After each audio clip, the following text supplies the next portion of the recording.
Ada kedai RC pula. Kita tengok jom. Macam menarik je.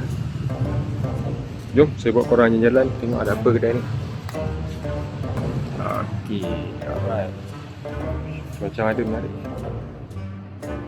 Okay, so saya berada di tapak dekat dalam kota. Saya nampak kedai RC kat sini. Kita masuk.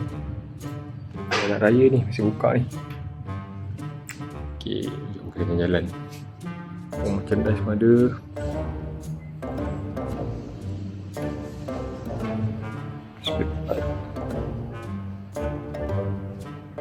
Ni drift. Oh, model baru ni, Mavic Chrome. Saya pernah tengok dekat video ni.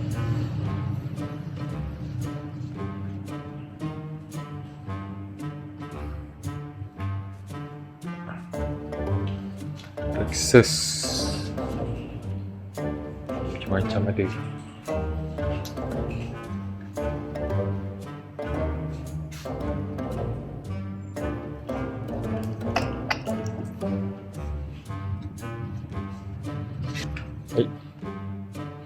Duit pun ada. Lupa tinggal dompet pula. Kita balik dulu. Okay. Saya gurau je. Sebenarnya saya nak review korang. Okay.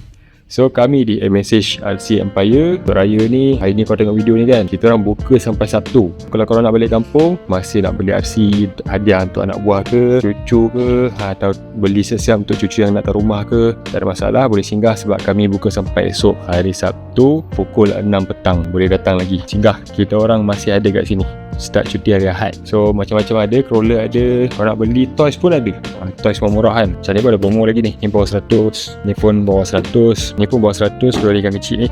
Kalau korang nak beli RC toys semi hobi ke full hobi, ataupun boat, ataupun nak rest sikit, beli promotor ni kan. Yang ni untuk korang lah, untuk korang tunjuk macam dekat video yang korang tengok sebelum ni. Jadi pakcik yang cool life. So jangan lupa singgah MSH RC Empire hari ni hari Jumaat dan esok Sabtu. Masih buka 29 hari bulan 3 2025. Takut korang tengok video ni salah tarikh. So jumpa di MSH RC Empire. Kalau nak postage ke Lala Move masih available korang boleh contact nombor di description yang tertera. Kalau korang nak datang pun boleh, Google Map je MSH RC Empire. Jumpa di next video. Selamat Hari Raya. Assalamualaikum.